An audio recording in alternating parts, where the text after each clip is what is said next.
ప్రకటన గ్రంథం 3వ అధ్యాయం 15వ వచనం.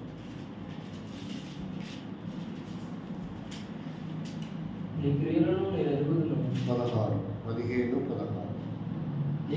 నీ క్రియలను నేను ఎరుగుదును. నీవు చల్లగానైనను వెచ్చగానైనను లేవు. నీవు చల్లగానైనను వెచ్చగానైనను లేదా మేలు. నీవు వెచ్చగానైనా చల్లగానైనా లేదా నిలువెచ్చగా ఉన్నావు గనుక నేను నిన్ను నా మాట నుండి ఉమ్మివేయ ఉద్దేశించుచున్నాను. దయగల మా తండ్రి, పరిశుద్ధమైన దేవానికి స్తోత్రం. మీ రక్త మాంసంలో పాల్పొందుతున్న ఈ సమయంలో మమ్మల్ని మేము పరీక్షించుకొని పరిశోధించుకొని కీడు అపాయాలు నష్టాలు తప్పించుకొని ప్రభా నీ చిత్తంలో నీ సంకల్పంలో జీవించడానికి కొరకై మమ్మల్ని సిద్ధపరచమని, నీ ఏర్పాటును గ్రహించడానికి కావలసిన జ్ఞానము వివేకము ప్రసాదించమని, సాతాను యొక్క తంత్రములు కుయుక్తి నుంచి ప్రభా మరి విమోచించబడి నీకు సాక్షులుగా జీవించడానికి కృప దయచేయమని యేసుక్రీస్తు నామంలో ప్రార్థిస్తున్నాం తండ్రి.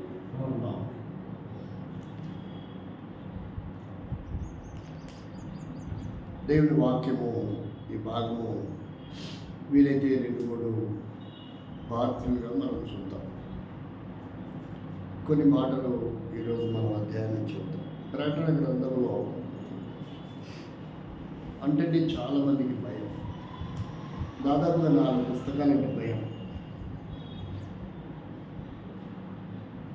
ఒకటి పరమగీతం, రెండవది ఏజ్కేలు, మూడవది దానియేలు, నాలుగవది ప్రకటన గ్రంథం. ఈ పుస్తకాల జోలికి చాలామంది వెళ్ళరు. ఈ పుస్తకాలలో అద్భుతమైన సబ్జెక్ట్ ఉంది, కానీ అది అర్థం కాక ధ్యానం చేయలేక అసలు ఆ పుస్తకాలను వదిలిపెట్టిన పరిస్థితులు ఎన్నో ఉన్నాయి. దేవుడు ఎందుకు ఇక్కడ 3వ అధ్యాయంలో, ఈ 3వ అధ్యాయం ఏ సంఘానికి చెందింది? 3వ అధ్యాయము ఏ సంఘానికి చెందింది? ఇక్కడ మొదటి భాగంలో ఉన్న సంఘం వచ్చేసి ఫిలదెల్ఫియా సంఘం. 3వ అధ్యాయం మొదటి భాగంలో ఉన్న సంఘం పేరేంటి? ఫిలదెల్ఫియా సంఘం. 7వ వచనం చదవండి. ఫిలదెల్ఫియాలో ఉన్న సంఘపు దూతకు ఇలాగున వ్రాయము. ఇప్పుడు 14వ వచనం చదవండి. లవోదికయలో ఉన్న సంఘపు దూతకు ఇలాగున వ్రాయము.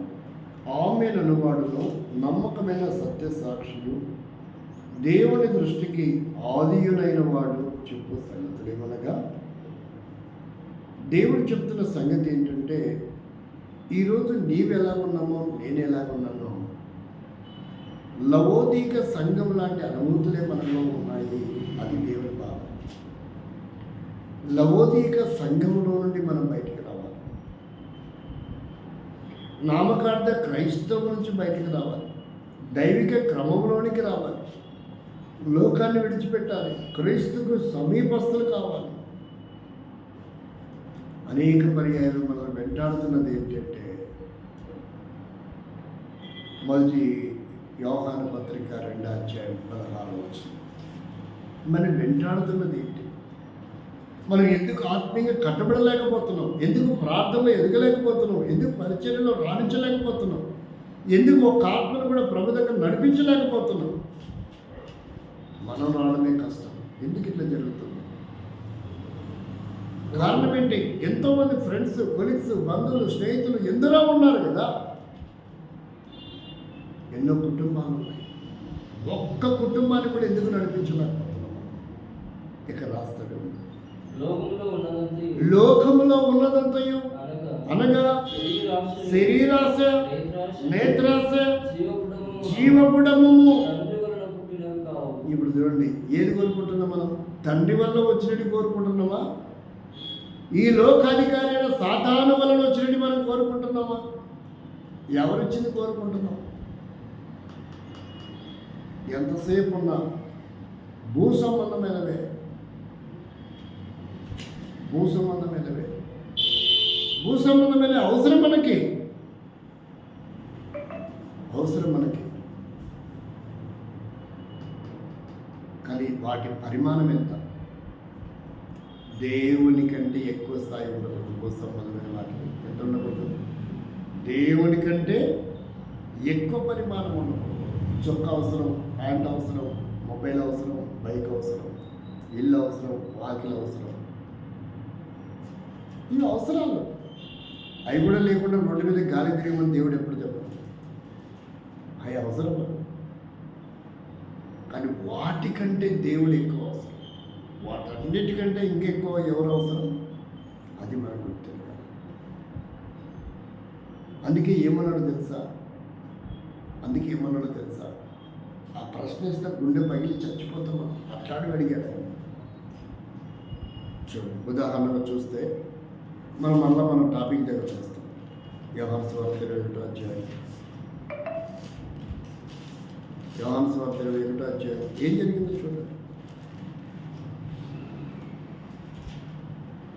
15వ వచనం వెరీ క్లియర్గా చెప్తున్న మాట చూడండి. వారు భోజనం చేసిన తర్వాత యేసు సీమోను పేతురును చూచి, యోహాను కుమారుడమైన సీమోను, వీరికంటే నీవు నన్ను ఎక్కువగా ప్రేమించుచున్నావా అని అడగగా ఏం చెప్తాం మనమైతే? నీ పని కంటే, నీ భార్య కంటే, నీ పిల్లల కంటే, నీ తల్లిదండ్రుల కంటే, అన్నదమ్ముల కంటే, నీ కంపెనీ కంటే, వ్యాపారం కంటే, అన్నిటికంటే నీవు నన్ను ఎక్కువగా ప్రేమిస్తున్నావా అని అడిగాడు అనుకో, ఏం చెప్తావు? అంటే అడగలేదనే. అడిగితే ఏంటి మన ఆన్సర్? ఒకవేళ అడిగాడు అనుకో, నన్ను ప్రేమిస్తున్నావా అని అడిగాడు అనుకో, ప్రేమిస్తున్నాను అన్నావు అనుకో, ఒకసారి బయటకు వద్దాం. భూలోకంలో ఒక ప్రేమికుడు ఏం చేస్తుందో తెలుసా? ఆ పిల్ల ఇల్లు ఎక్కడుందో ఆ ఇంటి చుట్టే తిరుగుతూ ఉంటాడు. అర్థమైందా? వాడికి రాత్రి పగలు, వర్షము, చలి, గాలి, ఎండ, ఆకలి అన్నీ వదిలేస్తాడు. ఎందుకని? ఆ పిల్ల మీద వాడుకున్న ప్రేమ లాంటిది. అందుకనే దానికోసం ప్రాణమైన ఇస్తాడు. మరి మనం ఏం చేస్తున్నాం? అదే కాన్సెప్ట్ దేవుని దగ్గర పెట్టుకుందాం. మనం వాళ్ళు లోకంలో పెట్టారు, మనం దేవుని దగ్గర పెట్టుకుందాం. వీటికంటే నన్ను ఎక్కువగా ప్రేమిస్తున్నావు అని అయితే ఏం చెప్తావు? వీరికంటే నన్ను ఎక్కువగా ప్రేమిస్తున్నావు అంటే ఏం చెప్తావు? నీ పని కంటే నన్ను ఎక్కువగా ప్రేమిస్తున్నావు అంటే ఏం చెప్తావు?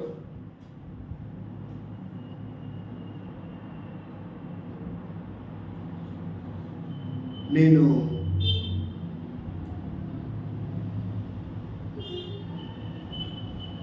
పూర్తిగా సంవత్సరం గుర్తులేదు, సేవకు వచ్చిన తర్వాత మా బంధువులు ఒక్క పెళ్ళి కూడా పోలేదు. నేను సేవకు వచ్చిన తర్వాత మా బంధువుల గృహప్రవేశాలు ఒక్కదానికి పోలా. నేను సేవకు వచ్చిన తర్వాత ఏ ఫంక్షన్కి పోలేదండి. అసలు లేదు, ఒక ఆధారం కూడా లేదు పోయినట్టు. నేను సేవకు వచ్చిన తర్వాత మా బంధువుల సమాధికి పోలేదు. చివరి మా నాన్న సమాధికే పోలేదు. ఇంకా బంధువుల సమాధికి ఏం పోతాం? వీలవుతుందా? ఈ కొలత, ఈ వాక్యాన్ని కొలత పెడితే నేను ఆయన ఎక్కువ ప్రేమిస్తున్నాను వివేక్ రుజువులు. నాకు ఒక ఫంక్షన్కి వెళ్ళలేదు, ఒక పెళ్ళికి వెళ్ళలేదు, ఒక గృహప్రవేశానికి వెళ్ళలేదు, దేనికి వెళ్ళలేదు. చివరికి ఒక్క మరణానికి కూడా వెళ్ళలేదు. మా తండ్రి మరణానికి కూడా వెళ్ళలేదు. ఇప్పుడు చెప్తే నేను ఆయన ప్రేమిస్తున్నట్ట ప్రేమించినట్ట? ఆ వాక్యాన్ని కొలత పెట్టి చూస్తాను. నేను ఖచ్చితంగా దేవుని మాత్రమే ప్రేమిస్తాను, దేన్ని ప్రేమించను. దానికి ఎవరి అర్హులు కావడం లేదు నా దగ్గర. నేను ప్రేమించాలంటే నాకు ఎవరు కనపడలేదు. ఆ స్థానంలో అందరూ పెట్టి చూశాను. ఒకరి తర్వాత ఒకరు పెట్టి చూశాను. దేవుడి కంటే ఎక్కువగా ప్రేమించడం నా తల్లి ఉందా? రిజెక్ట్ చేశాను. నా తండ్రి ఉన్నాడా? రిజెక్ట్ చేశాను. నా అన్నదమ్ములు ఉన్నారా? రిజెక్ట్ చేశాను. అక్క చెల్లెళ్ళు ఉన్నారా? రిజెక్ట్ చేశాను. దేవుని కంటే నేను ప్రేమించడానికి వీళ్ళు ఎవరు అర్హులు కాదు. కొన్ని భార్య ఉందా? కొన్ని కూతురు ఉందా? కొడుకున్నాడా? లేదు. ఎవరిని పోల్చలేకపోతున్నా దేవుని కంటే ఎక్కువ. మొదటి స్థానం దేవుడికి, మొట్టమొదటి స్థానం దేవుడికి. ఎందుకంటే ఆయన క్వశ్చన్ చేస్తున్నాడు ఇక్కడ, ఎక్కువగా నన్ను ప్రేమిస్తున్నావు అంటున్నాడు. లేదంటే మనము అసలు ప్రేమించడమే లేదు ప్రభా నిన్ను అనాల్సి వస్తుందా? అలాగైతే నువ్వు నన్ను ఎక్కువగా ప్రేమిస్తే ఈరోజు నీ ఫంక్షన్ మానుకుంటాడు. తూచా క్షమించు ప్రభా, ఈ ఫంక్షన్ పోయించిన తర్వాత మానుకుంటాను అనాల్సి వస్తుంది. మనకి ఏమైనా క్షమించు ప్రభా, ఇది అయిన తర్వాత చూస్తా లేదా? నేను అంటలేదు.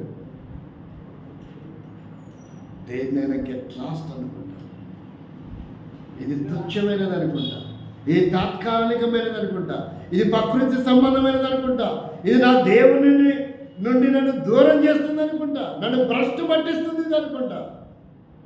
అది ఎంత గొప్ప కార్యక్రమమైనా నేను దేవునితో కలిసాలా, దేవునితో లీలమవ్వాల, దేవుని కొరకు బ్రతకాల. ఈ కాన్సెప్ట్తో నేను బాప్తిసం తీసుకున్నాను. ఇక నేను దేవుని తర్వాత ఏదైనా ఫస్ట్ మొట్టమొదటి నా దేవుని కొరకే నా జీవితంలో మొదటి స్థానం. వరక తూతు మంత్రం నా బాప్తిసం తీసుకోలేదు. అసలు బాప్తిసం తీసుకున్న రోజు అలాంటి రోజు తీసుకున్నాను. ఇంట్లో మహోత్సవం జరుగుతుంది, ఉగాది పండుగ. తుచ్చమైన దానికి ఎంచుకున్నాను. ఆ రోజే బాప్తిసం తీసుకున్నాను. ఇక ఏ ఫంక్షన్లకు నేను వెళ్ళకూడదని తీర్మానం చేసుకున్నాను. ఏ పిండి వంటలు తినకూడదని తీర్మానం చేసుకున్నాను. అందుకే నా డైట్లు, నా పద్ధతులు, నా విధానాలు అన్నీ విచిత్రంగా ఉంటాయి. ఎవరికి అర్థం కాదు. మరి వాళ్ళు కూడా సేవకులే, నేను సేవకులే. కొలత పెట్టి చూడండి, ఒక్కటి కూడా కనబడదు, ఒక్కటి కూడా కనబడదు. అలాంటిగా దేవుని కొరకు నన్ను నేను కమిట్మెంట్ చేసుకున్నాను. ఈరోజు నా ప్రభు పిలిచిన ఆ నిత్య రాజ్యంలో గొప్ప నిరీక్షణ నాకు. ఒకసారి పోయి నా భార్య చూసి వస్తా ప్రభా, ఒకసారి నా కొడుకుని చూస్తే అట్లా నాకు ఇష్టం. నేను ఒకేసారి చెప్తాను బయలుదేరేటప్పుడు, అమ్మ దేవుని చిత్తం అయితే భూమి మీద కలుస్తావు, లేదంటే నువ్వు సిద్ధపడి పరలోకంలో కలుస్తావు అని చెప్తాను. అంతకంటే ఏం లేదు. ఇక ఆమె ఏమనుకుంటుంది అప్పుడు? ఏడింత దరిద్రుడు అనుకుంటుందేమో, నాకు తెలియదు. మరి అది కరెక్ట్గా అర్థం చేసుకునే ఆడదైతే చాలా డీప్ సబ్జెక్ట్ బాబు అనుకుంటాను. వీలైతే నేను కలుస్తావు, లేదైతే పరలోకంలో కలుస్తా, నువ్వు సిద్ధపడితే చెప్తా. నాతో పాటు రావాలంటే ఉండాలి కదా. నా ఆశ లేకుండా వస్తుందా? రాలేదు. అందుకని ముందు అది కూడా హెచ్చరికనే, నువ్వు సిద్ధపడితే పరలోకంలో, లేదంటే ఇదే లాస్ట్. చేతవుతుంది ఎవరికి నన్ను చెప్పడం భార్యకి, చేతవుతుంది ఎవరికి నన్ను చెప్పడం కూతురికి, చేతవుతుంది ఎవరికి నన్ను చెప్పడం కొడుక్కి. ఫోన్ చేస్తే ఫోన్లోనే వార్నింగ్ ఇస్తా. ప్రేమగా చెప్పేది ఎవడదు. తప్పుడు చిన్న తప్పును కూడా సహించలేను, ఓర్చుకోలేను, రాజీపడలేను. డోంట్ కేర్ అంటారు. అట్లా అలవాటు అయిపోయింది. ఇక భార్య దగ్గర దండాలు పెట్టడం, అది చేయడం, ఇది చేయడం అస్సలు నత్తి ఉంటాయి. నీ పోస్ట్ ఏంటిది, నువ్వెంత, నీ బతికెంత, నువ్వు అక్కడనే ఉన్నా. నేను ఇవ్వలేదు నీకు పోస్ట్, దేవుడిచ్చాడు, దానిలో నువ్వు. నేను ఎంతలో ఉండాలో నేను అంతలే ఉండాలి. నా వాక్యం దేవుడు నాకు ఏం చెప్పి నేను దాన్ని ఫాలో అవుతాను. దేవుడు నీకు ఏం చెప్పాడో నువ్వు దాన్ని ఫాలో అవ్వు. అంతేగాని నాకు పట్టు చీర తీసుకురా, నన్ను ఫంక్షన్ తీసుకెళ్ళు, నన్ను బండి మీద ఎక్కించుకొని వెళ్ళు, నీ చుట్టూ తిప్పు, నువ్వు లేకపోతే నేను ఇట్టాడుకోగలను నా దగ్గర. సింపుల్. నీకు వీలైతే పో, లేకపోతే మనకు. నా వల్ల అయితే కాదు. నేను నా దేవుడికి అప్పగించుకున్నంతే. ఇలాంటి విధానంలో నాకైతే ఎవడు కనపడలేదు. ఉండొచ్చేమో, నాకు చూడలేదు. ఇలాంటివి ఎందుకు చూశానంటే నాకంటే గొప్ప మహనీయుడు మహోన్నతుడు ఒక ఆయన కనపడ్డాడు నాకు, ఆయన భక్సింగ్ గారు. అందువల్ల అంత కాకపోయినా నాకు ఉన్న మిటిమిటి జ్ఞానంలో నా జాగ్రత్త నేను ఉండాలా, అది ఫిక్స్ అయిపోయాను. నాకెవడు చెప్పనవసరం లేదు, ఎవడు బోధ చేయాల్సిన అవసరమే లేదు నాకు. బైబిల్ కంటే గొప్ప టీచర్ ఎవడు, యేసు కంటే గొప్ప టీచర్ ఎవడు ఆత్మీయమైన విషయంలో. అందుకే నేను ఏంటి నేర్చుకుంటాను. ఎన్ని గంటలైనా కేటాయిస్తాను ఒక టాపిక్ నేర్చుకోవాలని, ధ్యానం చేయాలంటే ఎన్ని రాత్రులైనా మేలుకుండా, ఎన్ని పగలైనా మేలుకుంటా. నీళ్లు తాగను, అన్నం తినను, అలా మొరటుగా ఖచ్చిగా దేవుడితో గడపడం నేర్చుకుంటాను. ఎవరికైనా నేను ఈ స్థాయికి రాలేదు. ఎన్నెన్నో కాలి కింద వేసి తొక్కితే నేను ఈ స్థాయికి వచ్చాను. ఒక్కొక్క దాన్ని తొక్కుకుంటూ వచ్చేసాను అంతే. నన్ను ఏది తొక్కలేకపోయింది, ఏ రిలేషన్ తొక్కలేకపోయింది, ఏ రిలేషన్ తొక్కలేకపోయింది. ఒక్క రిలేషన్ దగ్గర నేను భయపడిపోయాను. అది మానవత్తుపాటు ఎందుకు ఆ ప్రేరేపణ వచ్చిందో. 2-3 సంబంధాలు చూశాను మా బావ. మా బావని ఇంటర్నుడు పెద్దలుడిగా దాన్ని తీసుకొచ్చేది. వాడు పెళ్లి చేసుకోవట్లేదే, నా మాట వింటట్లేదు, నువ్వన్నా కొంచెం చూసి వాడిని చెప్పు అని. ఎవడు చెప్పినా వినేవాడిని కాదు. ఆయన ఒక లాజిక్ వాడాడు. అక్కడ నేను లోపడ్డాను, భయపడ్డాను కూడా. అప్పటికి మా అక్క ఒక డిస్టర్బెన్స్ అండి మీ ఫ్యామిలీ. ఈయన 2వ భర్త. అరే మీ అమ్మ పద్దాక నన్ను పెళ్లి సంబంధం చూడడానికి రమ్మంటుంది, కానీ నేను చాలా పనులు పెట్టుకొని తిరిగాను. ఇదే లాస్ట్ అండ్ ఫైనల్. ఇప్పుడు కానీ నువ్వు అమ్మాయిని చేసుకోకపోతే, నేను చూసిన అమ్మాయిని మీ అక్కను వదిలేస్తాను. ఒక్క చోట కమిట్ అయ్యాను. చేత అవుతుందా? ఒకటే మాట చెప్పిన. ఆ మాటకు లోబడి పెళ్లి చూపులు కానీ, ఆ ఊరు కానీ నాకేమేం అవసరం లేదు. నథింగ్ లేదు. కాళ్ళు చేతులు లేకపోయినా సరే, గుండెదైనా సరే, ఒట్టి బాడీ ఒకటి ఉన్నా సరే, ఆడ మనిషి అని ఆకారం చూపిస్తలే, నేను పెళ్లి చేసుకుంటాను. చేత అవుతుంది, ఎవరికైనా ఉంటుంది. ఎప్పుడు ఈరోజు చెప్పేది రేపు పొద్దున్న పెళ్లి కొడుకు అయిపోయింది. ఒక్క విషయంలో మా అక్క కాపురం వల్ల పాడవుతుందా, వీడు అన్నంత పని చేస్తలేము. చా, ఎవరో అమ్మాయినే కదా నాకు ఇచ్చి చేసేది, ఈ అమ్మాయితే ఉంది. అలా విగ్రహారాధికురాలు చేసుకున్నా, అలా దేవుని నమ్మందాన్ని చేసుకున్నా. ఆ దరిద్రుడు వాడిన పాట కోసం. లేదంటే నా ఆశయాలు ఎన్నో ఉన్నాయి. ఒక గొప్ప దైవ సేవకుడు కూతుర్ని పెళ్లి చేసుకొని దేవుని కొరకి త్యాగం సమర్పణ ఉన్న వ్యక్తితో పెళ్లి చేసుకోవాలనుకుంటున్నాను. ఈ రోజుకి నెరవేరలేదు. ఆశలన్నీ నాశనం అయిపోతూ వచ్చాను. ఒక్క మాటకు అంతగా కమిట్మెంట్ అవ్వడం అంటే నాకు అలవాటు. అది ఏదైనప్పటికీ వెనక్కి మాట తీసుకోవాలి. మాట ఇచ్చానా తప్పడం అలవాటు లేదు. దానికంటే చావడం బెటర్ అనుకున్నా కానీ వీలు అవ్వలేదు. ఈసారి చూస్తేనే అట్టాడే చెప్పడం. ఎస్ ఆర్ నో అంతే. చేస్తా, చేయి, వస్తా, రాను, ఇంతే. అంత ఈజీగా ఉండదు నాకు. అట్లా కమిట్మెంట్ చేసుకున్నాను. ఆ రీతిగా నాకు పెళ్ళి అయిపోయింది. అప్పటికే ఆమెని ఎవ్వడు చేసుకోలేదంట. బంధువులందరూ ఆమెకంటే చిన్నపిల్లలకే పెళ్ళి అయిపోయి, పిల్లలు కూడా కానీ ఆపరేషన్ కూడా అయిపోయినాయి. ఎంతకాలం ఆగి ఇట్టాడమ్మాయిని చేసుకున్నావు ఏందిరా అన్నారు. అసలు మా అమ్మాయికి దాన్ని వదిలేని ఇంకో దాన్ని చేస్తానని కూడా అన్నది. అంటే చేయడం నీ ఇష్టమే, వదిలేసి ఇంకో దాన్ని చేస్తానని కూడా నీ ఇష్టమేనా? మనిషివా పశువు అని అడిగింది నేను మా అమ్మ. అసలు ఆడ మనసు కూడా అలవాటు ఉన్నాయా నీకు? అంటే నీకు ఒక స్వభావం, వేరే ఆడమనిషికి ఒక పద్ధతి. చేతతో ఎవడైనా తల్లిని ఇట్లా అనడం. దాదాపు 25 సంవత్సరాలు ఒక్క మాట మాట్లాడాలి.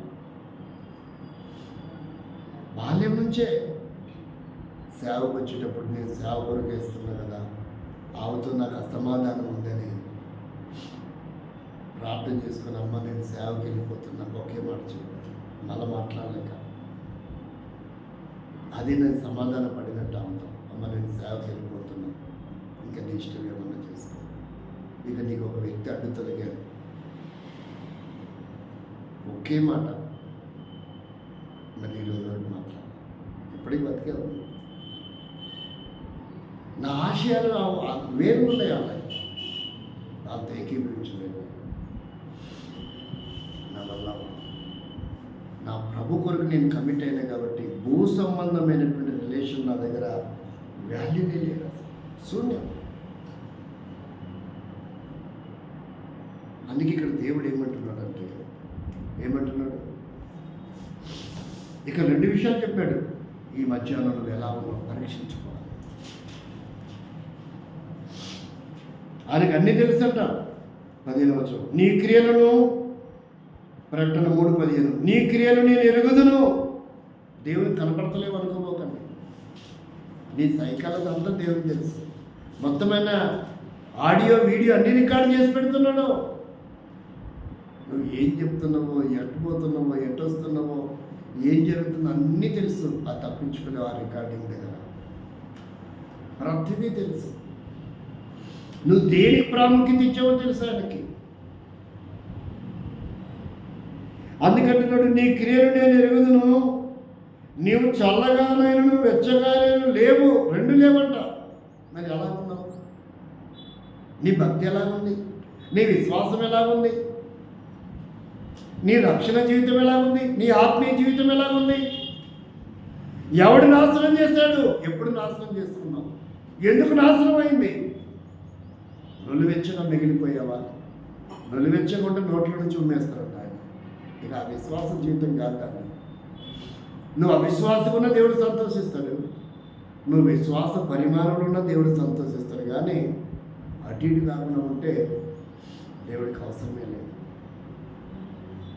అందుకంటున్నాడు, ఇక ఏమంటున్నాడు, నువ్వు చల్లగానైనా లేవు, అట్ సేమ్ టైం కనీసం భక్తి వైరాగ్యములతో కూడా లేవు, విశ్వాసంలో కూడా లేవు, కమిట్మెంట్ కూడా లేదు నీకు. అన్నిటితో రాజీ పడతావు, అన్నీ కావాలనుకుంటావు. దేవుడు తప్ప, భక్తి తప్ప, ఆత్మీయత తప్ప. నిన్న ఒక ఆయనకు ఫోన్ చేశాను, నేను, బ్రదర్ నేను ఒక చోటికి వెళ్ళాలి, ఆ చోటికి నేను వెళ్ళలేకపోతున్నాను, మీరేమైనా పరిచయకి వెళ్తారా సండేకి అని అడిగితే ఆయన అంటాడు, అయ్యా నా కొడుకు పుట్టి 3 ఏళ్ళు అయింది, నా కొడుకును వదిలిపెట్టి నేను సండే బయటికి పోలేనయ్యా. ఏంటంట, కొడుకు పుట్టి 3 ఏళ్ళు అయిందంట. కొడుకును వదిలిపెట్టి పుట్టినప్పటి నుంచి ఎప్పుడు బయటికి పోవడానికి ఇష్టపడలేదంట. మీరు ఇప్పుడు ఏం చేయమంటున్నారు? వాడు సేవకుడే కదా, లక్షణాలు ఉన్నాయి వాడికి. ఎవడి కోసం దేన్ని వదులుకుంటానికి ఇష్టపడుతున్నాడు? అట్లాంటి దరిద్రుడు ఎబ్రోన్లు ఎక్కువైపోయినారు ఈరోజు, నీచ్ కమ్యూనల్గా మారిపోయినారు. ఎబ్రోన్ సహవాస నాయకుడు ప్రత్యక్షత ఏంటి? ఎక్కడ పుట్టాడు? ఎంత చదివాడు? ఆయన కమిట్మెంట్ ఏంటి? ఆయన సమర్పణ ఏంటి? ఆయన త్యాగం ఏంటి?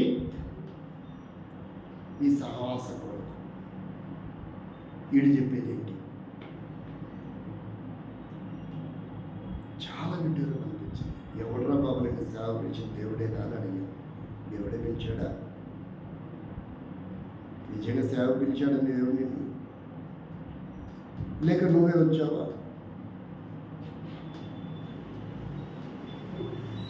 దేవుడు పిలిస్తే అన్ని ప్రక్కన పెట్టాలి, సేవే ముఖ్యం. అబ్రహామును దేవుడు పిలిచాడు, ఆధారాలు ఉన్నాయి. సేవనే ముఖ్యం. అన్నీ వదిలిపెట్టి వచ్చాడు. చిత్రహింసలు పెట్టాడు, ఆ వదిలిపెట్టిన దాకా వదిలిపెట్టలేదు దేవుడు. కావాలంటే ఒక్కొక్కరు చంపుకుంటూ వచ్చాడు దేవుడే. వాడు వదిలిపెట్టలేకపోయాడు అబ్రాం. నేనే చంపేస్తాను తప్పకొట్టచ్చు. మమకారం పెంచుకోకూడదు. దేవుడి కొరకు ప్రభా చావైన బ్రతికైనా నీ కొరకే, నీ కొరకే. ఇక మరలా నేను రాసిపడను లోకంలో నేత్రాస, శరీరాస, జీవపడమే అవి నీ వలన కలిగినవి కాదు. దాని కొరక నేను ప్రాకులాడేది. నీ వలన కలిగిన వాటి కొరకే ప్రాకులాడతాను. ఎందుకు కమిట్మెంట్ లేదు? ఎందుకు ఆ తీర్మానం చేసుకోలేము? ఎందుకు అలాంటి నిర్ణయం చేసుకోలేము?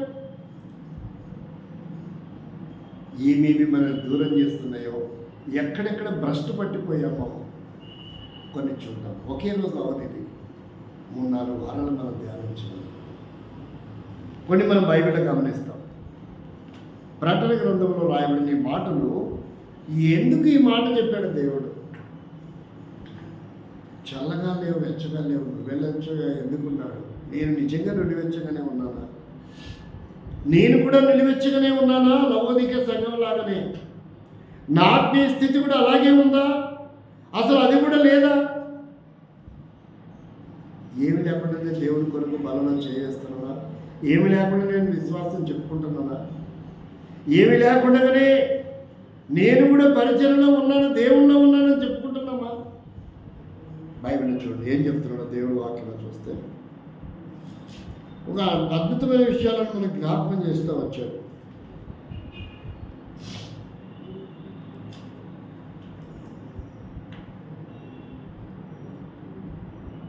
మొదటి చూడండి,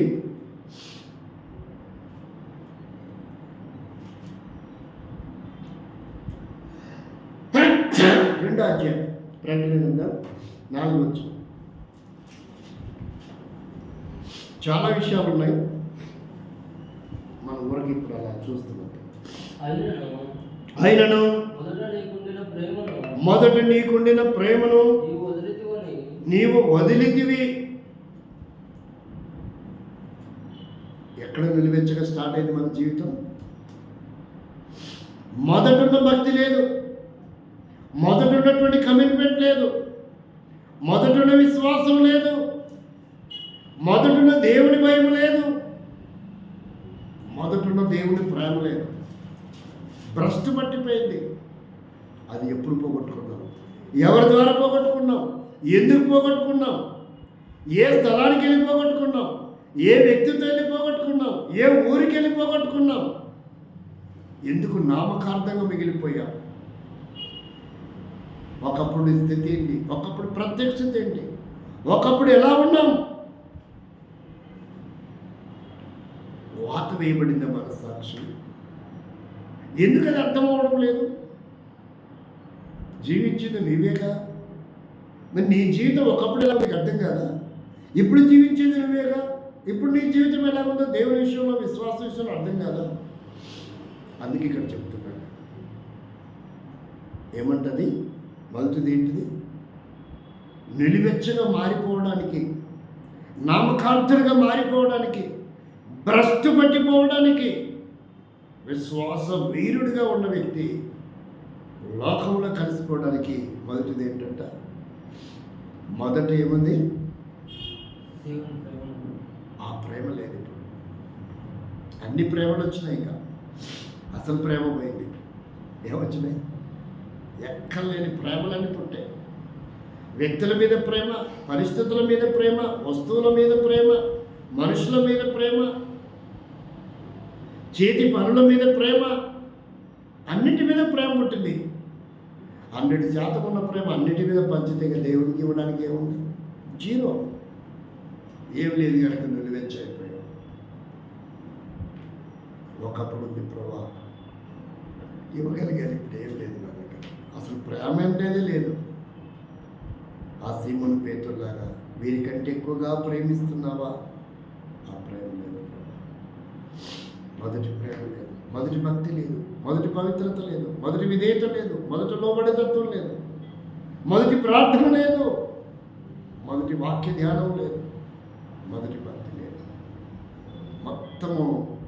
మొత్తము బ్యాటరీ డిశ్చార్జ్ అయిపోయినట్టు అయిపోయింది, కలాక్స్ అయిపోయింది.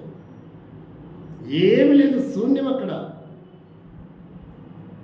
ఇక విశ్వాసగా మనకు తిరుగుతున్నామంటే భక్తి మొత్తం నిర్వీర్యమైపోయింది. లోకాసలు దూషించుకున్నాయి, దేవుడికి దూరం చేస్తూ వచ్చాయి శాశ్వతంగా.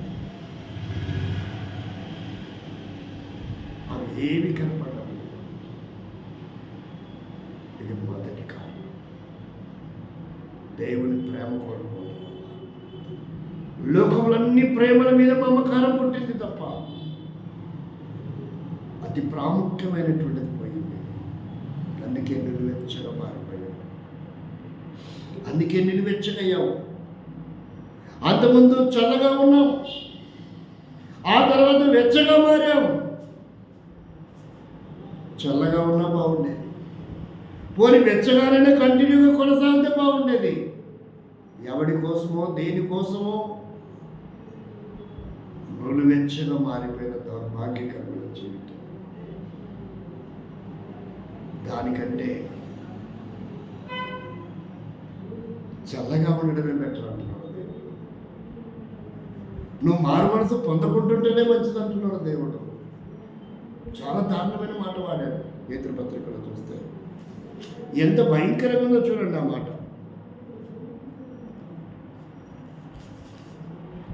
2వ అధ్యాయము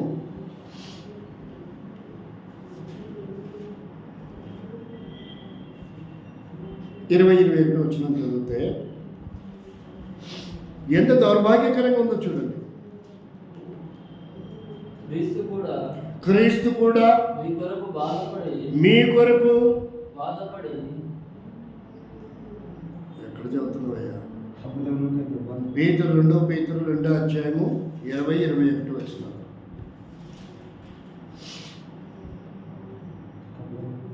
వారు ప్రభువును రక్షకుడైన యేసుక్రీస్తు విషయమై అనుభవ జ్ఞానము చేత ఈ లోక మాలిన్యమును తప్పించుకొనిన తర్వాత, మారు మనసును పొందిన తర్వాత, బాప్తిసం తీసుకున్న తర్వాత మరలా వాటిలో చిక్కబడి వాటి చేత జయింపబడిన ఎడల వారి కడవరి స్థితి మొదటి స్థితి కంటే మరీ చెడ్డదగును. అంతగా చెడ్డవారిగా మారిపోతున్నారు. అనుకుంటాడు, నేను దేవుని నమ్ముకున్నాను అని, నేను సేవకుని, నేను నాయకుడిని, నేను సంఘ పెద్దని, నేను విశ్వాసిని అని నేను చెప్తుంది వాక్యం. చెడ్డోడుగా మారిపోయినాడు. టైటిల్ మాత్రమే ఉంది సేవకుడిగా, టైటిల్ మాత్రమే ఉంది నాయకుడిగా, టైటిల్ మాత్రమే ఉంది సంఘ పెద్దగా, టైటిల్ మాత్రమే ఉంది పరిచారకుడిగా, టైటిల్ మాత్రమే ఉంది విశ్వాసిగా. కానీ దేవుడు చూసినప్పుడు అసలు ఏ మాత్రము కనపడటం లేదన్న. చెడ్డ స్వభావం మొత్తం భ్రష్టు పట్టిపోయింది. ఈనాడు మన సహవాసంలో ఇలాంటి వారు కోకొల్లలు కనపడతారు. దేవుని కొరకు నిలబడేవారు శేషం ఉంటే, ఒకవేళ 1,000,000 మంది ఉంటే 1,000,000 మందిలో ఒక 5 మంది 10 మంది కూడా దేవుని కొరకు నిలబడేవారు కనపడకపోవచ్చు. ఎవడు చూసినా అధికారం అనే దాహం, ఎవడు చూసినా నాయకత్వం అనే దాహం, ఎవరిని చూసినా ఏ వ్యక్తిని చూసినా భ్రష్టు పట్టిపోతున్న పరిస్థితి పోయినాడు. సహవాసాన్ని, సంఘాన్ని నాశనం చేస్తున్నాడు ఇలాంటి వ్యక్తులు ఉన్నంతకాలం. వారికి పులిస్టాపు దేవుడు పెడతాడు, మనుషుల వల్ల కాదు. ఎవరు పెడతారు? దేవుడు పెడతాడు. సరి చేసుకుంటే ఓకే, సరి చేసుకోలేదంటే సింపుల్గా కట్ చేసి పడేస్తున్నాడు. ఆరోగ్యం ఇందాకనే మాట్లాడి అందరికీ చచ్చిపోయినాడా? చంపేస్తాడు. మరి ఎందుకంటే తన సంఘాన్ని, తన పరిచయం పాడు చేస్తుంటే ఆయన ఊరుకుండలేడు. ఇంకా ఎక్కువ పాడైపోతుందేమో, వీడు ఇంకా 10 మందికి నేర్పుతాడేమో. నేనేమో దారపోసి రక్తాన్ని దారపోసి కట్టాను, వీడేమో మాయ మాటలు చెప్పి నాశనం చేస్తున్నాడు. ఇంకా వీటిని ఎక్కువ కాలం ఉంచడం మంచిది కాదనుకుంటా. తర్వాత చూడండి 2వ వచనంలో ఏం చెప్తున్నాడు? వారు నీతి మార్గములను అనుభవపూర్వకముగా తెలుసుకుని తనకు అప్పగింపబడిన పరిశుద్ధమైన ఆజ్ఞ నుండి తొలగిపోవటం కంటే ఆ మార్గము అనుభవపూర్వకముగా తెలుసుకుని ఉండటమే వారికి మేలు. తెలుసుకుందాం, మంచిదే, అది కొనసాగించాలంట. తెలుసుకొని మళ్ళా నేను భ్రష్టపడతానని దేవుడు ఊరుకోడు. నా ఇష్టం వచ్చినట్టు ఉంటాను నేను. ఏమైంది వీలైతే పోతే ప్రార్థన లేకపోతే లేదు. ఏంటంట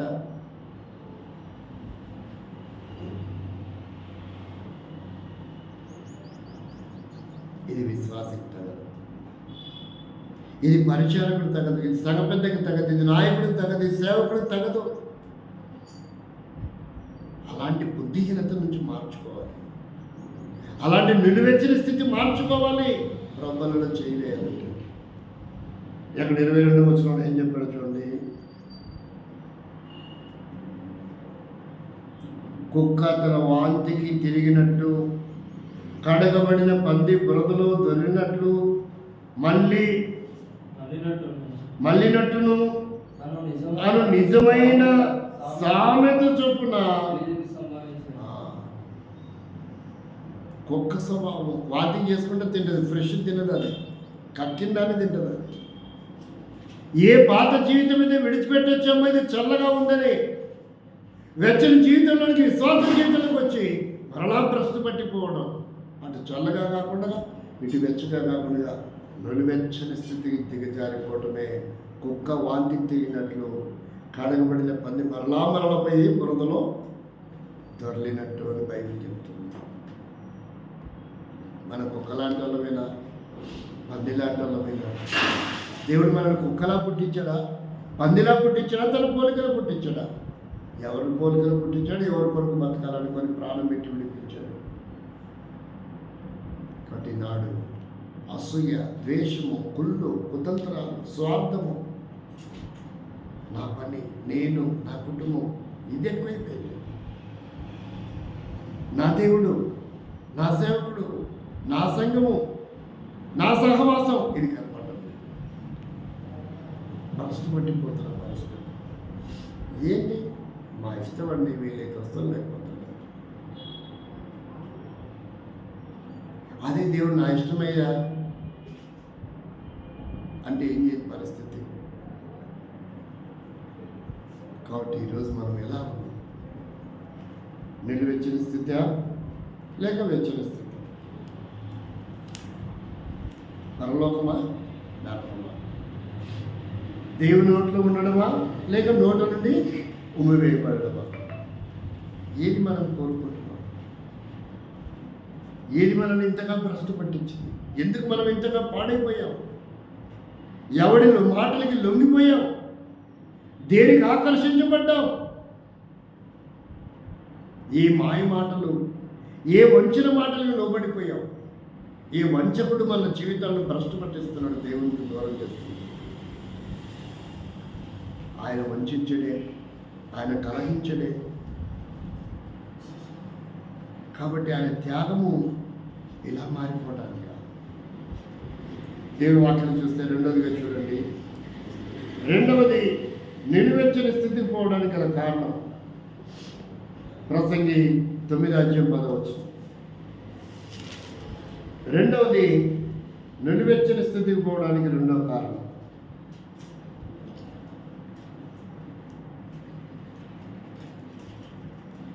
ప్రసంగి గ్రంథం 2:9:10.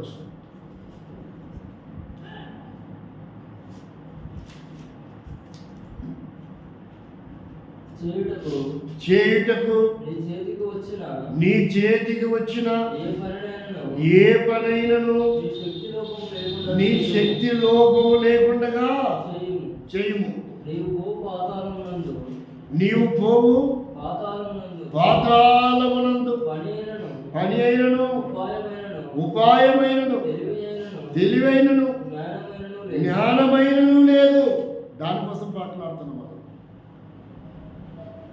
తెలివి లేదు, జ్ఞానము లేదు, అసలు ఏమీ లేదు. ఏమి లేదు దాని కొరకు ఎంత కేటాయిస్తామంటాయి?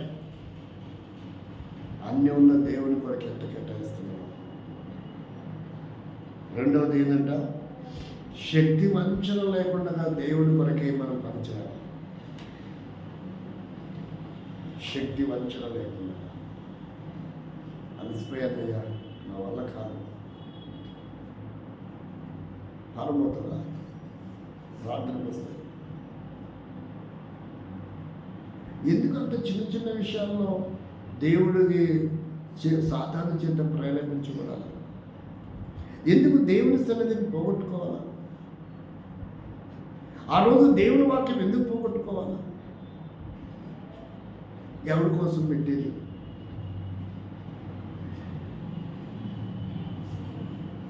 నాకు ఒక అలవాటు ఉంది, చాలాసార్లు చెప్తాను, చెప్పి సింపుల్గా నిర్ణయం చేసుకుంటాను. అది చిన్నప్పటి నుంచి ఉన్న అలవాటు. ఒకసారి కాదు, ఒక 15-20 సార్లు చెప్తాను. చెప్తున్నానంటే మొదటి ప్రమాణ సూచిక ఎగరవేసిన అర్థం, చెప్తున్నానంటే రెండో ప్రమాణ సూచిక ఎగరవేసిన అర్థం. ఇక 4వది ఎగరవేసిన తర్వాత అవకాశం ఉండదు. మొత్తం అన్నీ సర్దేసుకొని సింపుల్గా అందరూ వెళ్ళిపోతారు. నా టైప్ అది. రాసి పడే అలవాట్లేదు నాకు. ఒక్కసారి చెప్తా, 2 సార్లు చెప్తా, 3 సార్లు చెప్తా, 4 సార్లు చెప్తా, అలా చెప్పుకుంటూ వస్తాను. చెప్పి ప్రాణం విసుకొస్తాను. సింపుల్గా కట్ చేస్తాను. అది ఎవరితోనే సంబంధమైన అంతేనా, అది ఎప్పుడో చూస్తానైనా సరే. నన్ను సేవ పిలిచింది ఎప్పుడోను కాదు, నన్ను సేవ పిలిచింది దేవుడు. నాకు ప్రాణం పెట్టింది ఎప్పుడోను కాదు, నా కొరకు ప్రాణం పెట్టింది దేవుడు. ఇట్లా తీసుకుంటాను నిర్ణయాలు. ఎప్పుడో సంగమిస్తాను నిలబడి పడిగాపుడు కాసి కాళ్ళు ఏళ్ళు దండాలు పెట్టి సేవ చేసి అంత నీచుని కాదు నేను. అట్లాంటి ఉన్నారనుకోండి, ఆ సంగతి నాకు నా టైం పేరు. చెప్పి విసుకొస్తుంది. సింపుల్గా సైలెంట్గా కట్ అయిపోతుంది. అది రాకుండా జాగ్రత్త. దేవుడు చెప్తున్నాడు, నేను ఉమ్మేస్తా. ఎప్పుడు ఉమ్మేస్తాడో తెలియదు. ఉమ్మి వేయకుండా చూసుకోవాలి. ఉమ్మేసాడా అయిపోయింది. ఇదే నా రూల్స్ కూడా ఇట్లనే ఉంది. ఒకసారి చెప్తాడు, 2 సార్లు చెప్తాడు, 3 సార్లు చెప్తాడు, గద్దిస్తూనే ఉంటాడు. ఎన్నిసార్లు గద్దించినా లోపడలేదనుకో, హఠాత్తుగా ఒక రోజు జరగడం జరిగింది. నీవు ఊహించుకోలేదు, ఇలా అవుతుంది అనుకోలేదు, అట్లా అవుతుంది అనుకోలేదు, ఇట్లా అవుతుంది అనుకోలేదు. ఏం చేయమంటారు మరి? చాలా సింపుల్. కట్ చేయడం సెకండ్ పట్టదు నాకు. సెకండ్లో కట్ చేసి పడేస్తాను. నా అలవాటు అదే. వాడు ఎంత లేచిపోయినా ఫలాతైనా సరే సెకండే. ఒకరోజు గొప్ప దైవ సేవకుని పిలిచాను 3 రోజుల మీటింగ్కి. అప్పుడు ఇంకెప్పుడు రాలా. ఆయన అన్నాడు, 1,50,000 ఇస్తే 3 రోజులకి పరిచయకు వస్తానండి. ఎంత ఇవ్వాలంటే 1,50,000 ఇస్తే 3 రోజులు 3 రాత్రులు చెప్పడానికి 3 గంటలే.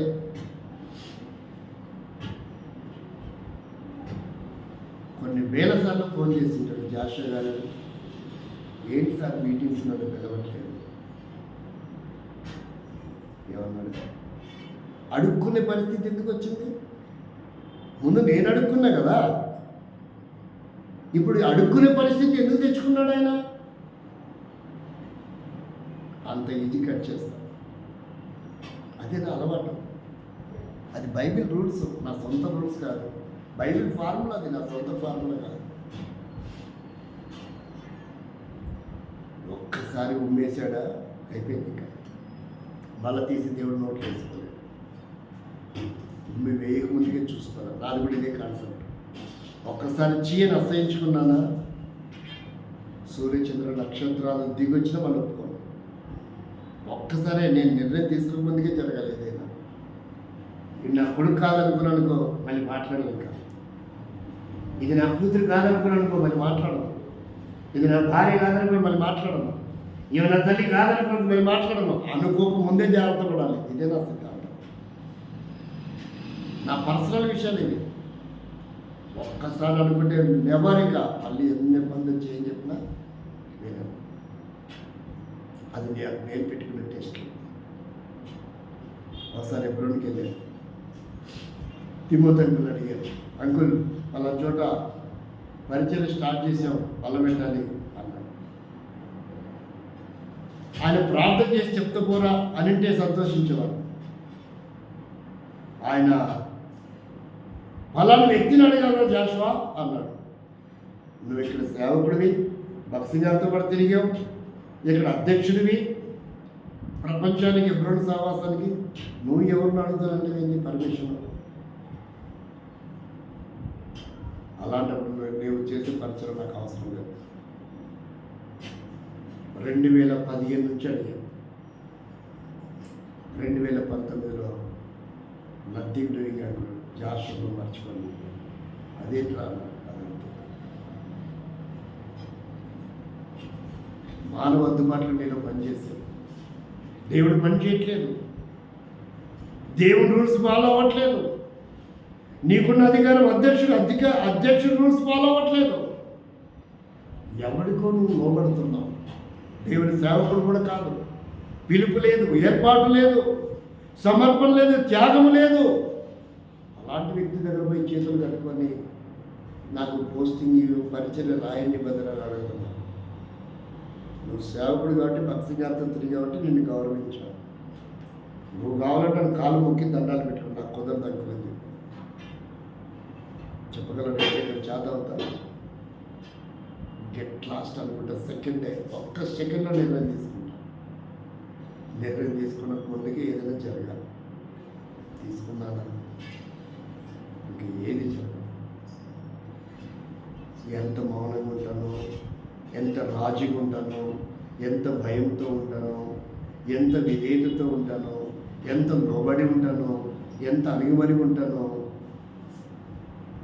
అంత విజృంభించను. సింపుల్గా కట్ చేసుకుంటాను. చాలా ఈజీగా కట్ చేయడం. నాకు ఏం మాట్లాడను, కోపపడను, ఆవేశపడను, కొట్టను, తిట్టను, ఏమేం లేదు. కట్ చేసుకుంటాను అంత ఈజీ. నాకు నా అమూల్యమైన టైం వేస్ట్ చేసుకోను. 10 మందిలో బజారంలాగా కేకలు వేసే అలవాటు నాకు లేదు. గొడవలు పడే అలవాటు నాకు లేదు. పోలీస్ స్టేషన్కి వెళ్ళే అలవాటు నాకు లేదు. కట్ చేయడం ఈజీ. నాకు అంత ఈజీ పెట్టుకొని మళ్ళీ ఎందుకు పెట్టుకున్నాను? ఒక నాయకుడిని పిలిపించి నాకు న్యాయం చెప్పండి, వాళ్ళ చుట్టూ వీళ్ళ చుట్టూ తిరిగి అలవాటు నాకు లేదు. చాలా సింపుల్ కట్ చేస్తాను. అది ఎట్లా నాకు అర్థమైందంటే ఇది బైబిల్ ఫార్ములా, ఇది దేవుడి ఫార్ములా. నోట్లో చూడేస్తానంట ఒక్కసారిగా ఇక మళ్ళీ ఆయన చేర్చుకోలేదు. అయితే చూడు దేవుని వాక్యం ఏం చెప్తుందో. రెండవది, దేవునికి దూరస్తులై భ్రష్టు పట్టి నిర్వెచ్చని స్థితికి వెళ్ళిపోవడం. దేవుని పనిలో భారము బాధ్యత లేకపోవడం. సొంత పనుల మీద, సొంత ప్రయత్నాల మీద, సొంత కార్యకలాపాల కొరకై ఎక్కడ లేని ప్రేమ మమకారం పెంచుకోవడమే నులివెచ్చగా మారిపోవడం అనడానికి ఆధారం. యాకోబు పత్రిక 4వ అధ్యాయం 17వ వచనం. యాకోబు పత్రిక 4వ అధ్యాయం 17వ వచనం.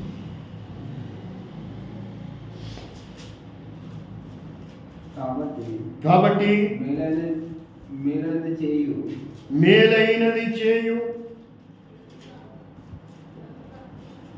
కాబట్టి మేలైనది చేయనెరిగియు అలాగున చేయని వానికి పాపము కలుగును. ఏమంటున్నాడు? మేలు చేసే స్వభావం ఉంది కానీ చేసే మనసు లేదు. ఇందాక చెప్పాడు కదా పౌలు, మేలు చేయాలన్న ఆలోచన నాకుంది కానీ నేను దాన్ని చేయలేకపోతానంటే నేను పాపము నాలో నివసిస్తుంది. పాపం ఈ రోజుకే ఒప్పుకున్నాడు ఆయన. అదే పాపం. దేవుని మందిరికి వెళ్ళాలంటుంది, రాలేము, అది పాపం. దేవుడి కొరకు ఏదైనా చేయాలంటుంది, చేయలేము, అది పాపం. మనుషుల కోసం ఏమైనా చేస్తాం, బట్ దేవుని కోసం ఏమీ చేయడానికి ముందుకు రా. ఏం చేస్తూ ఉంటే ఏమో లేదు, ఏం చేస్తాం. కొంతమంది ఒప్పుకుంటారు, ఎందుకు ఒప్పుకుంటారో తెలియదు. అది ఘోరమైన పాపం అంట. దానివల్ల భారీ నష్టపోతామంట. అట్లుంది వాక్యం. ఒక ఉదాహరణ చూడండి. ద్వితీయోపదేశకాండం నేను ఇది చేయాలా అని ఫిక్స్ అయిపోతే ప్రాణమైన మాట తప్పకూడదు. మాట తప్పితే విశ్వాసం ఎంత ఎట్లయితే గంట కోసం మార్చుకుంటామా?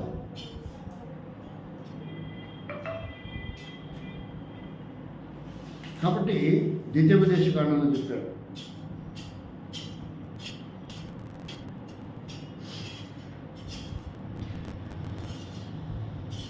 చాలా అద్భుతమైన విషయం చెప్పాడు.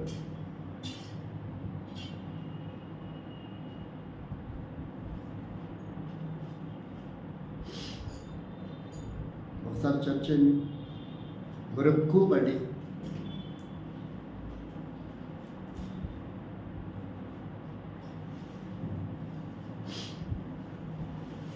ద్వితీయోపదేశ కాండంలో, సామెతలో అది ఎంత ప్రమాదమో చెప్పాడు. అసలు ఎవడు ఒప్పుకోమన్నాడు నిన్ను, ఎవడు అడిగాడు నిన్ను అని చెప్తుంది వాక్యం.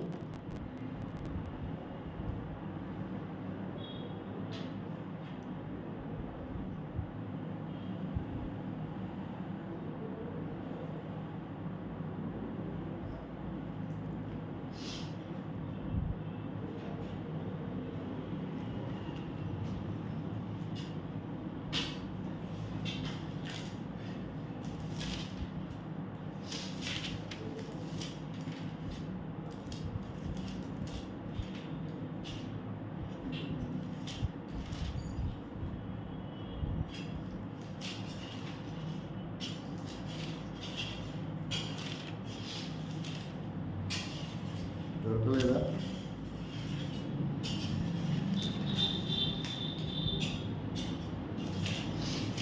చాలా అద్భుతమైనటువంటి విధానం ఉంటుందండి.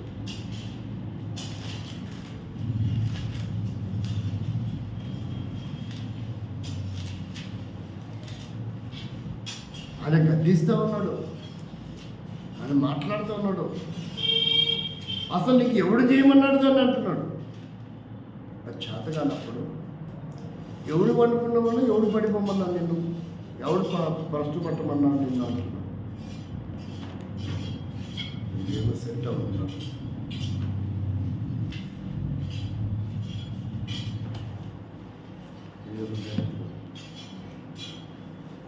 నీవు నీ దేవుడే యెహోవాకు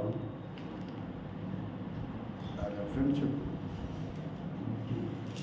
చేస్తున్నాను 23 నీవు నీ దేవుడే యెహోవాకు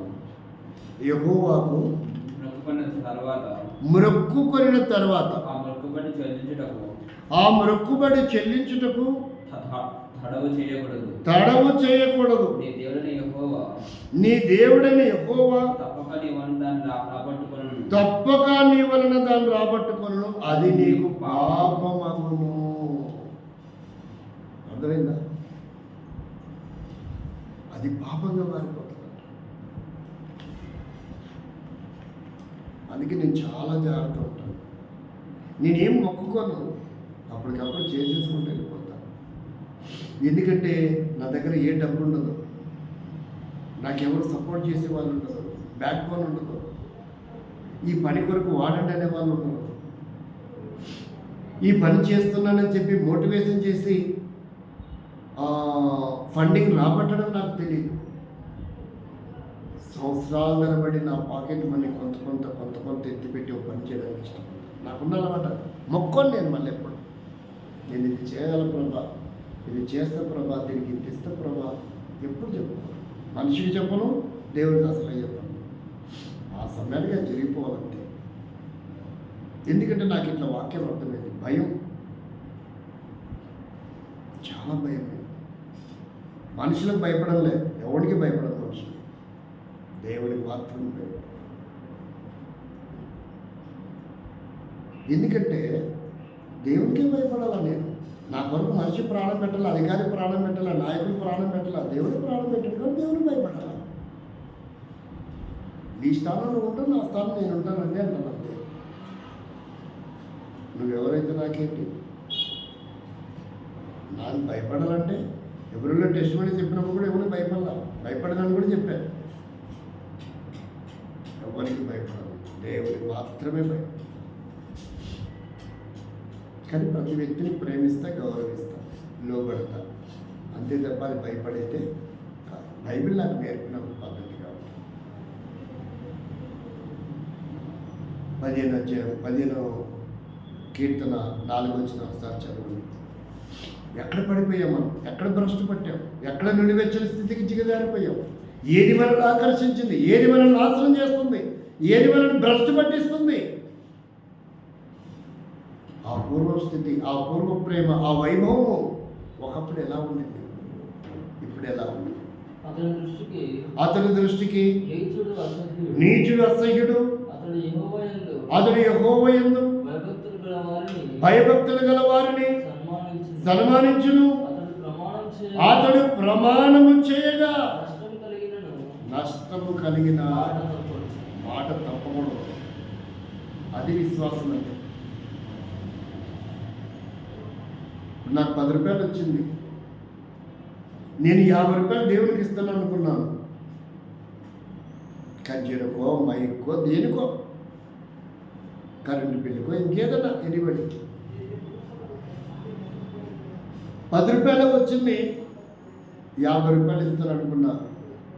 తూచా 10 వచ్చింది ప్రభా, ఇంకేసారి ఎప్పుడన్నా 100 వస్తే ఇస్తాలే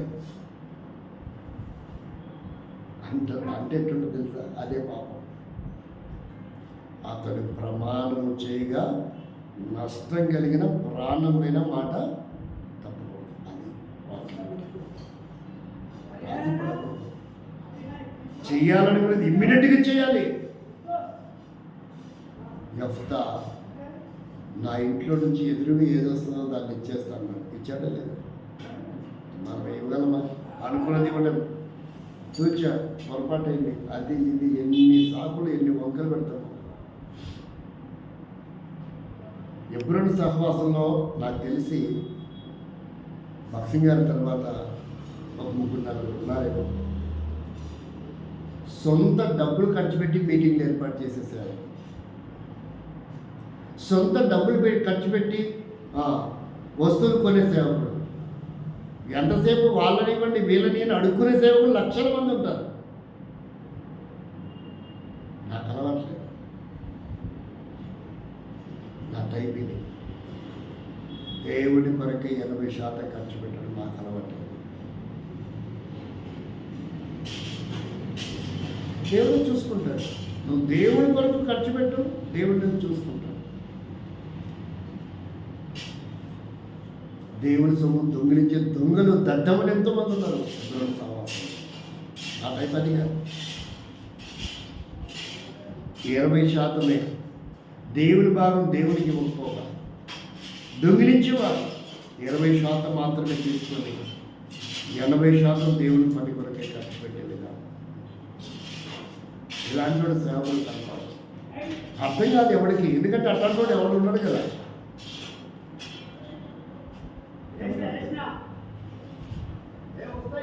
ఆ సేవకుడు గుర్తించలేదు, ఆ సేవకుడు అర్థం కాదు. వస్తున్నాడు పోతున్నాడు. అందుకని కోపంతో ఇలాంటి సందర్భంలోనే యేసుక్రీస్తు ఒక మాట మాట్లాడాడు. చూడండి 23వ అధ్యాయంలో, అది మత్తయి సువార్త అనుకుంటా. ఏమని చెప్పాడో చూడండి. కోపంతో చెప్పాడు. 16వ వచనం.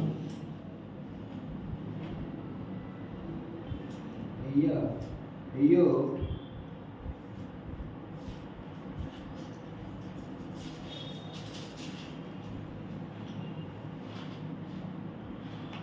అది కాదు.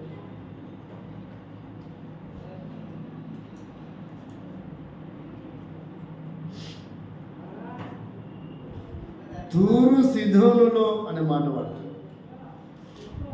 మీ దగ్గర ఇంత పరిచయం చేస్తున్నాను, ఇంత సేవ చేస్తున్నాను, ఇంత సమర్పించుకున్నాను, ఇవి మీ దగ్గర కాకుండా ఆ మాట వాడాలంటే ఆయన ప్రతిదీ బైబిల్ మోడలికల్ని తీసుకుంటారు. బైబిల్ ఫార్ములా వాడతారు. మీ దగ్గర కాకుండా తూరు సిదోనులో కనుక చేసింటే, అది ఆయన మాట్లాడే మాట. వారు ఎప్పుడూ మారు మనసు రక్షణ పొందేవాళ్ళు. మీ కొరకు ఇంత కేటాయించాను, ఇంత నష్టపోయాను అనే పదాన్ని వాడారు. లేదంటే లూకా సువార్తలో కూడా చూడండి,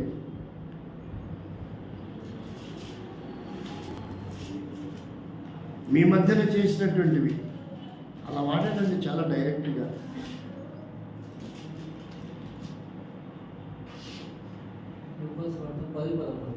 చదవండి. అయ్యో అయ్యో కొరాజినా, అయ్యో బెత్సాయిదా, మీ మధ్య చేయబడిన అద్భుతములు తూరు తూరు సిదోను పట్టణములో చేయబడిన ఎడల ఆ పట్టణపు వారు పూర్వమే గోనె బట్ట కట్టుకొని బురద వేసుకొని కూర్చుండి. మారు మనసు పొంది నేను కూడా ఈ వాక్యం చెప్పాల్సి వస్తుంది.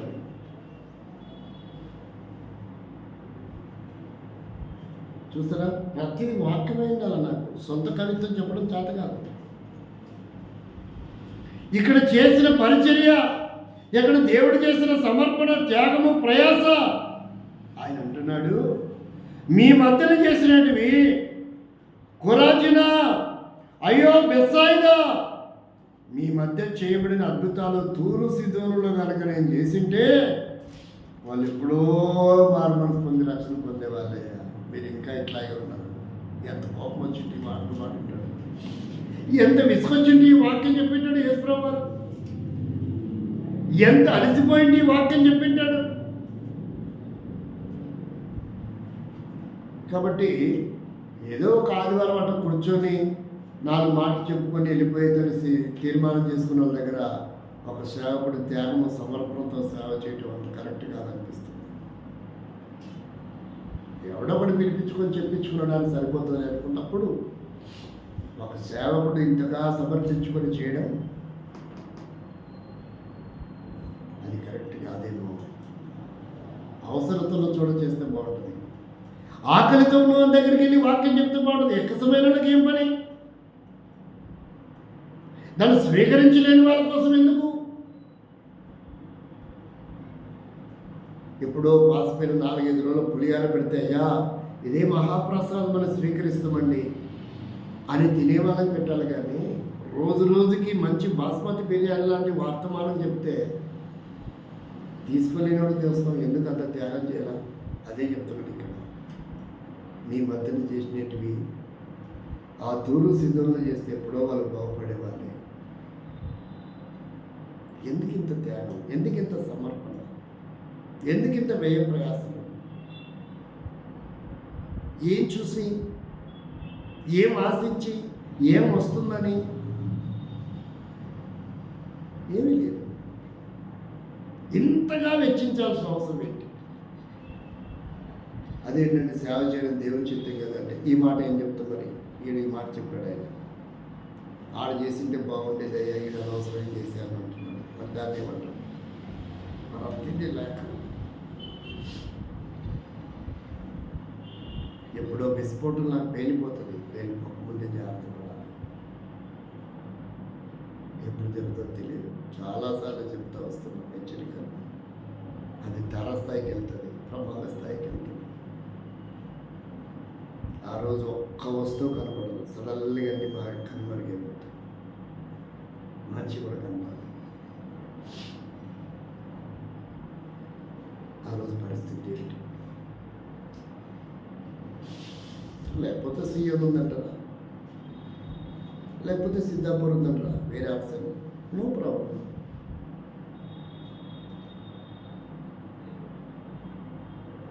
కానీ ఎవడి కొరకు సేవకుడు ప్రయాసపడుతున్నాడో, అసలు ఎవడు సేవకుడో, ఏది సంఘమో, ఏది క్రమమో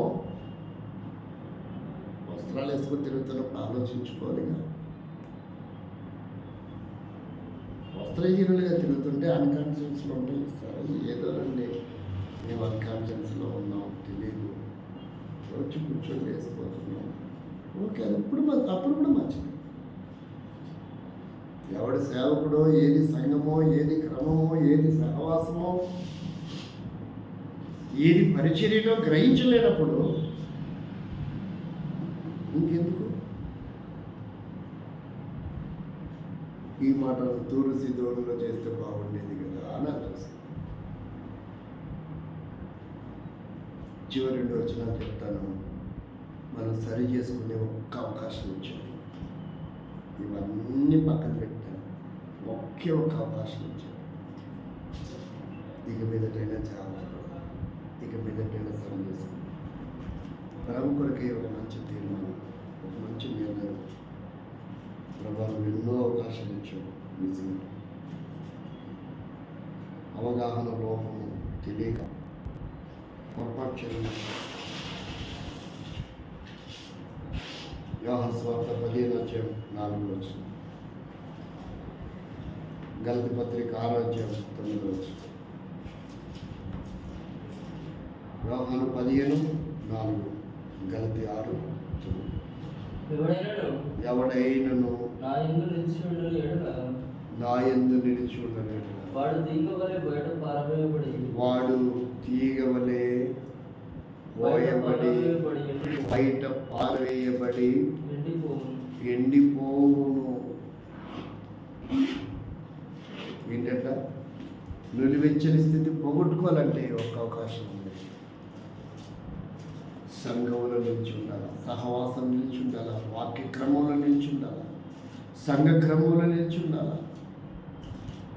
ఏ రీతి మనం ఒడంబడిక చేసుకున్నామో మొదటి రోజు, ఆ క్రమంలో, ఆ పద్ధతిలో, ఆ విధానంలో ఎంత నష్టమైనా కొనసాగల. ప్రభా, నేను పొరపాటుగా అన్నాను, ఇది భారీ నష్టం జరుగుతుంది, కానీ నీ కొరకు చేస్తున్నా, నా అవసరం గుర్తించు. నేను నీళ్ళు నిల్చుంటే రాసిపడలేను ప్రభా, మాట ఇచ్చాను, మాట తప్పనయ్యా. ఒక తీర్మానం. గలతీ పత్రిక 6:9. మనం మేలు చేయలేదు. 6:9.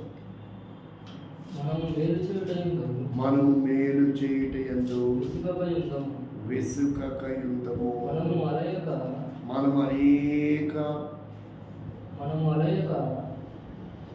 మేలు చేసిమేమి. మనము అలయక మేలు చేసిమే అని తగిన కాలమందు పండపోతుంది. తగిన కాలమందు పంట కోసం అలయక మేలు చేయాలి. ఇది 2వ అవకాశం. ఉమ్మి వేయబడకుండా ఉండేది 2వ అవకాశం. ఇది నిలువెచ్చని స్థితి పోగొట్టుకునే 2వ అవకాశం. ఇది స్థితిలోకి వచ్చే 2వ అవకాశం. దేవుడి ప్రత్యక్షతలోకి వచ్చే 2వ అవకాశం. ఒక మంచి తీర్మానం. ప్రభా, క్రమం అర్థం కాలేదు, సహవాసము, వాక్య ప్రత్యక్షత, సంఘక్రమము తెలియదు ప్రభా. రాజు పడిపోయాం, ఇదే కరెక్ట్ అనుకున్నాం, ఇది చాలు అనుకున్నాం. నీ ఉద్దేశం వేరు, నీ సంకల్పం వేరు, నీ చిత్తం వేరు. నిజమే, నా జీవితంలో లోపం, నా జీవితంలో బలహీనత, అది పాపంగా మారింది. నా జీవితంలో నేనెంతో నష్టపోతున్నా, ఎన్నో ప్లాన్ చేస్తున్నా, అనేకమైన సక్సెస్ అవ్వలేకపోతున్నా. ఇది నీ ఉగ్రత నేనా? ఇది నీ దృష్టిలో నేను చేసిన పాపమా? ప్రభా, నా ఈ పాపం నుంచి నన్ను విడిపించు, నీ రక్తం నన్ను కడుగు, నన్ను నూతనపరచు, శుద్ధీకరించు, నన్ను నేనే విమర్శించుకుంటున్న తీర్పు నుంచి తప్పించు. నీ పాత్రగా పనిముట్టిగా నా ప్రయత్నాలన్నీ సక్సెస్ చేయి, నా ప్రయాణాలన్నీ ఆశీర్వాదకరంగా చేయి. నా జీవితం, నా కుటుంబం, నన్ను కూడా ఆశీర్వాదకరంగా చేయి ప్రభా అని ఒక మంచి తీర్మానం. ప్రేమగల తండ్రి, మాటలు వెనుకల్లో దేవుని కరంగా నీవు మాకు ఇవ్వబడిన